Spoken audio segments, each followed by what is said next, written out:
Okay, good morning and welcome back, everyone, to our Tuesday morning market outlook session. My name is Tony Zhang. I'm the chief strategist here at Options Play. And we start off this week on a fairly positive tone here compared to last week, where we really had a bit of a roller coaster in the markets. We had what seemed like an escalating trade war set off a fair amount of volatility at the beginning of last week, only to see nearly all of that fear and concern effectively get wiped away on the back of Chairman Powell effectively committing to an October rate cut, citing the continued slowdown in the labor market. So we're sort of in this catch 22 with regards to we have economic data that's clearly showing us that the economy is slowing, um, which is overall a negative for equities. But because we're in the middle of a government shutdown, data is withheld.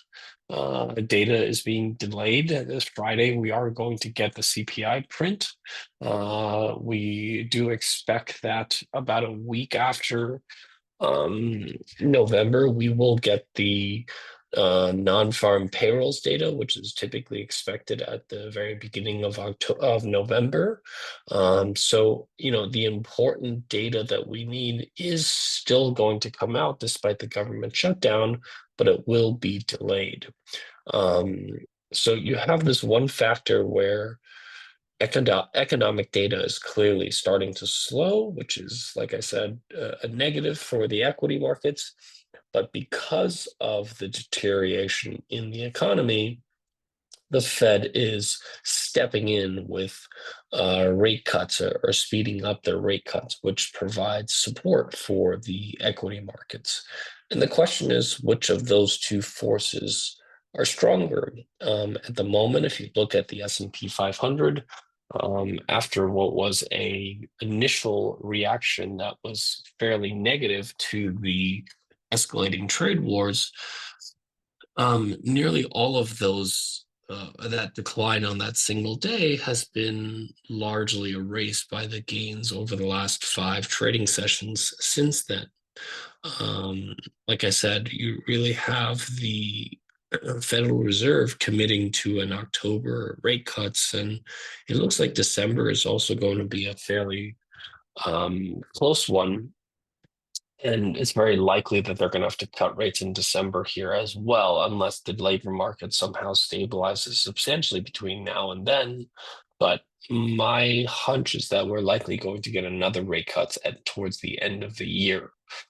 So equities have been fairly optimistic on the back of that news. This week is a relatively quiet week. You have Q3 earnings kicking off. You have Netflix, you have Tesla, we have Coca-Cola, GM, 3M, all reporting this week. And obviously, you have the government shutdown that still continues to drag on, but the markets so far have largely shrugged that off. The biggest thing I think driving trading sentiment right now is really going to be the trade war with China, and whether we see a de-escalation there and trade deal being done with President Trump and Xi at the end of the month. That is what the market at the moment is still largely pricing in. If that were to not happen, I think that's really where we could see a little bit more volatility here in the broader markets.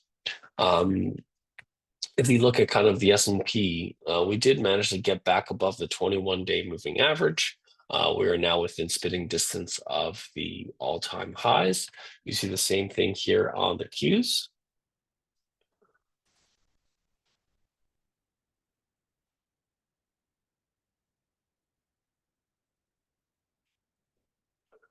Whoops. See the same thing here on the Qs. The Qs managed to basically close at the all-time highs. At the moment, pre-market, we're opening up just slightly below that level, so we'll continue to monitor this to see if today we can get the markets to make a new all-time high here again. That would certainly be a relatively positive for the equity markets. But if we fail at these levels and we get a bit of a double top here, there is some risk that there's some concern that the overall market is already trading at fairly rich valuations, that the risk of a pullback here is definitely more elevated in this type of market environment and where the valuations are. You look at IWM.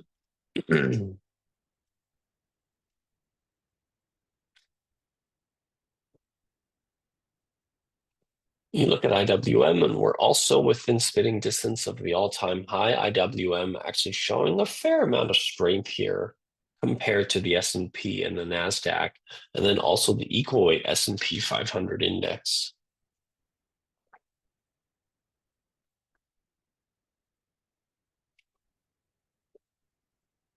You look at the equal weight here, the equal weight also within just a few percentage points of the all-time highs, but all of the major equity indices have managed to get to a point where it's actually resuming its bullish trend. And because of that, that is going to be our base case here for equities. Heading into this first week of what is tech earnings starting to come up after what has been a relatively strong earnings season so far with the banks. If you look at HYG, high yield corporate bonds, we see that high yield corporate bonds also continues to show strength, continues to give us a risk on buy signal here from the credit market, even though the credit market is actually where we're starting to see some tremors in this particular space. And Jamie Dimon, the CEO of JP Morgan, actually warned us specifically around concerns that he has in the credit markets. So this is one that I do think is worth keeping an eye on. We saw the unwinding of the regional banks here at the end of last week with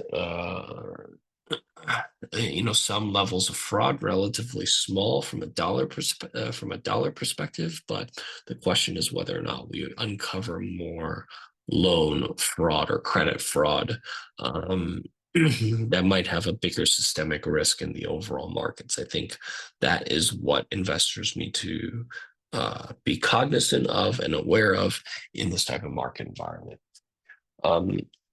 So with that covers what we wanted to go over from a macro perspective. Let's take a look at what we're seeing here from an ideas perspective. So one stock that we have brought up here a few weeks ago, but we stopped mentioning because the timing on it didn't really play out so well. But from what we see, I think the timing on it looks quite strong here again to relook at Gilead.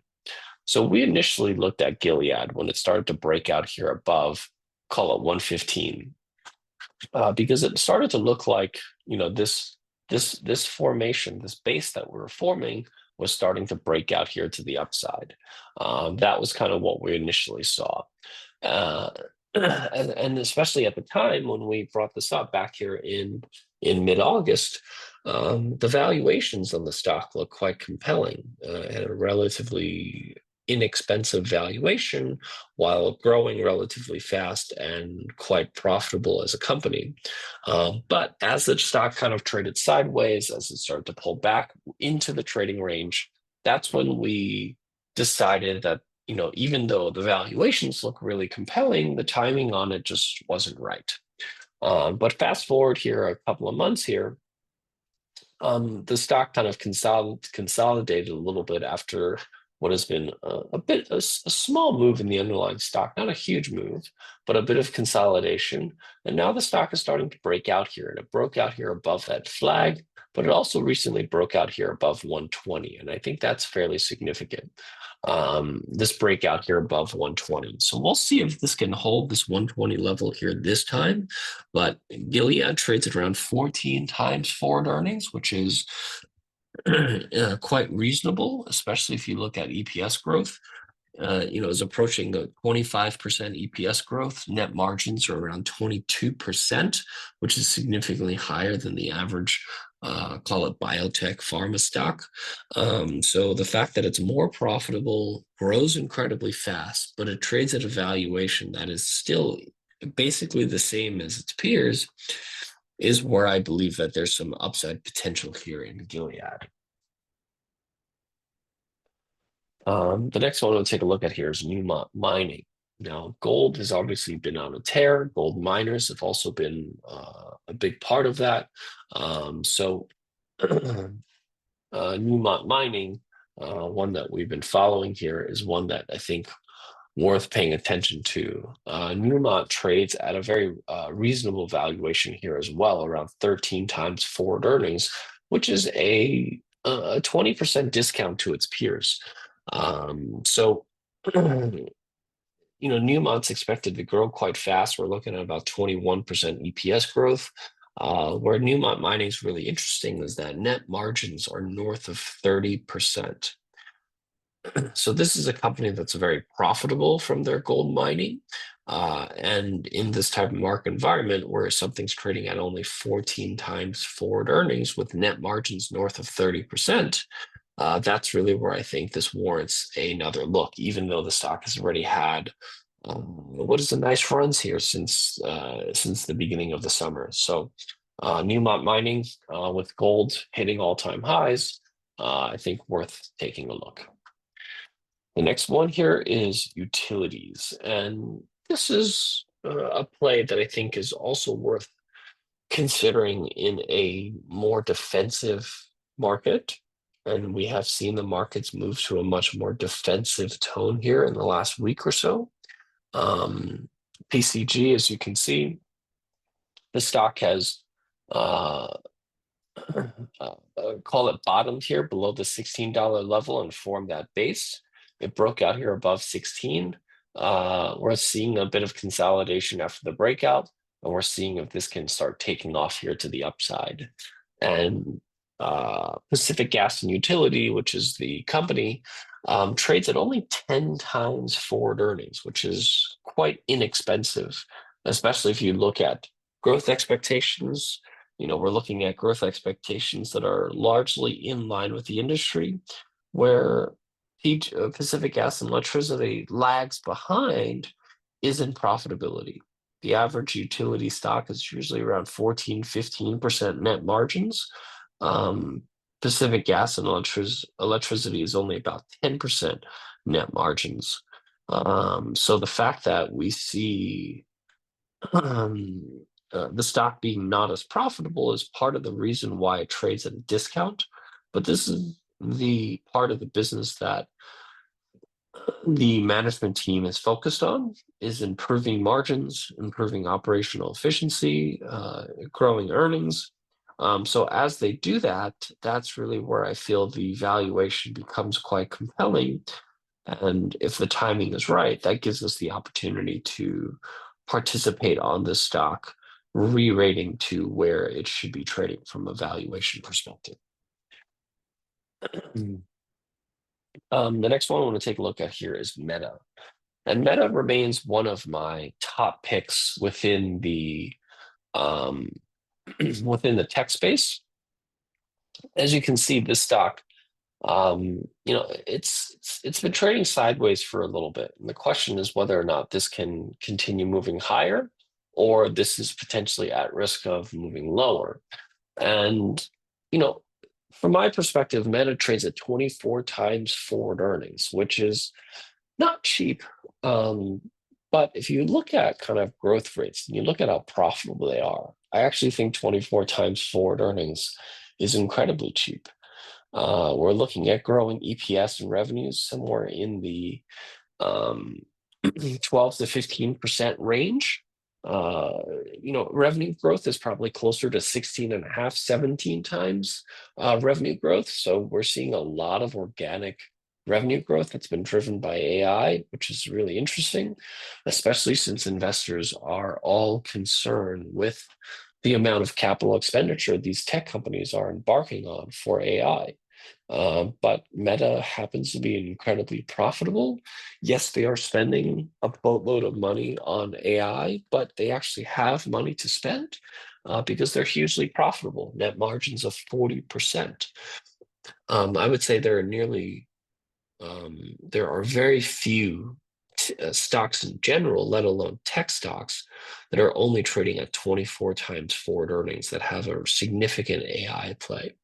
And Meta has probably one of the highest probability of being able to monetize their AI faster than most other firms on the street through the use of WhatsApp, Instagram, Facebook. Um, Meta has a lot of opportunities to integrate AI into those workflows and potentially use them as a way to charge you for those services, thus paying for their access. So for those reasons, I really like Meta here as an opportunity in this market environment. Um, Healthcare, I still think healthcare is worth taking a look at for your portfolio. You see these health insurance companies like United Health and of Elevance Health. They're all looking like they are showing some strength here. There's a few different ways you can draw your lines, but essentially, initially, when this started to form that base and broke out above 300, that's when we started paying attention to this particular stock. And then after it broke out, it traded sideways for nearly a month and a half before recently just broke out here above that level here. And that's kind of what we're really looking for. And recently it's had a bit of a pause here. It's pulled back, it's consolidated, and it looks like it's starting to accelerate more here to the upside here again. So the timing actually looks quite strong here for adding some of these health insurance companies to your portfolio because the valuations also look very compelling. We're trading at around 11 times forward earnings. Growth expectations are in the single digits. We're talking about 5 to 7%.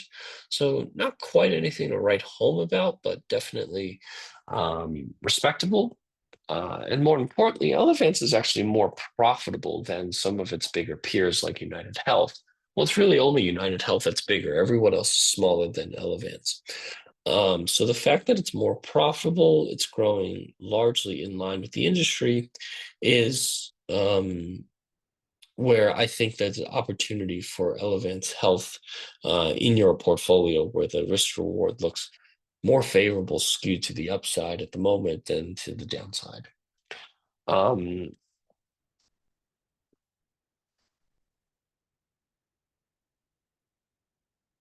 Prologis, this is the REIT that I also think is worth paying attention to. So we started looking at Prologis when it started to break out here above this, call it 110 level here. When it broke out here above that level and came back to retest this level of support, that's when we looked at adding this particular name. It had a nice run here, but it came back to around that 110 level. And it's only been in the last few days where the stock has really taken off, and earnings was the primary driver of that. Now, Prologis is not particularly cheap. We're talking about 22 times price to FFO, which is funds from operations, a better metric from a valuation perspective for REITs. But if you look at Prologis, it's expected to grow faster than its peers, and it's more profitable than its peers, which is why it trades at a premium relative um, to its peers, and that's really where I think Prologis is an interesting opportunity in this market. Alphabet. Alphabet also, similar to Meta, remains one of my top picks here at the moment. Meta trades at, I'm sorry, Alphabet trades at 23, 24 times forward earnings, nearly identical to Meta. Growth rates are just very much similar to Meta. We're talking about 12 to 14% EPS and revenue growth. So a good amount of growth here from Alphabet. And similar to Meta, Alphabet, I think, has one of the stronger use cases of monetizing their AI. They've done a good job of releasing Gemini into their app ecosystem. And that's really where Alphabet has the capabilities of monetizing their AI to justify their very, very high overhead for building out AI infrastructure at the moment. And then looking at a couple of bearish ideas. So a new one that we want to take a look at here um, is Dutch Bros. And for those of you that live in the southwest, you're more familiar with this than I am. They are sort, I guess you could call it a Starbucks competitor, making iced coffee drinks. But what I'm concerned about Dutch Bros is the fact that it trades at 61 times forward earnings. It's just very, very expensive. Um, they are growing very fast. There's no doubt about that. They have growth rates that are much more similar to Kava, which if you between Kava and Chipotle, both of those stocks have a cult following from investors.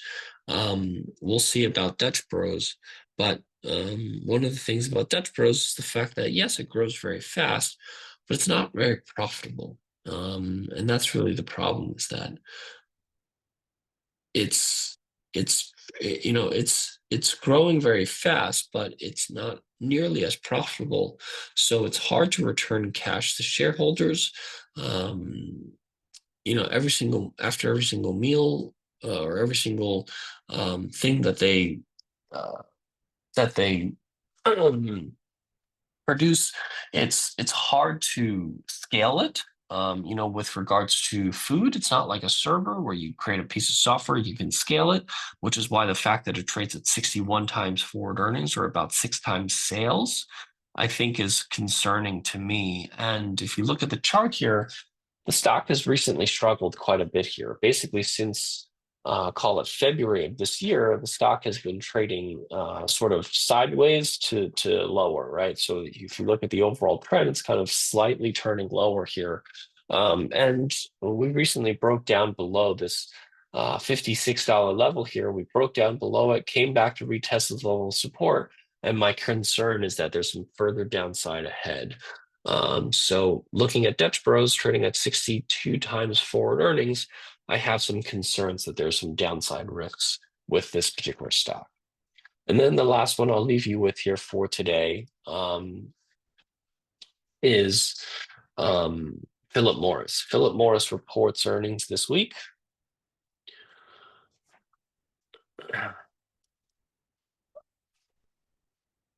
And what we're looking for, sorry, this is Goldman Sachs. What I'm looking for is Philip Morris. Philip Morris actually, if I'm not mistaken, reports this morning. The earnings has already come out, and looks like the stock is down about $3 $2 this morning. So actually, you know what? Let's skip Philip Morris just because they just reported earnings already this morning. Let's take a look at Caesars Entertainment. Caesars Entertainment, Vegas travel remains quite weak. The digital gambling side of things, while growing relatively quickly, is not contributing to a significant amount of the bottom line. So not enough to kind of offset the overall declines from the casino and the hotel business. So for those reasons, I think that there's still some downside risk, especially since Caesars trades at 28 times forward earnings when the company doesn't grow at all and is not profitable.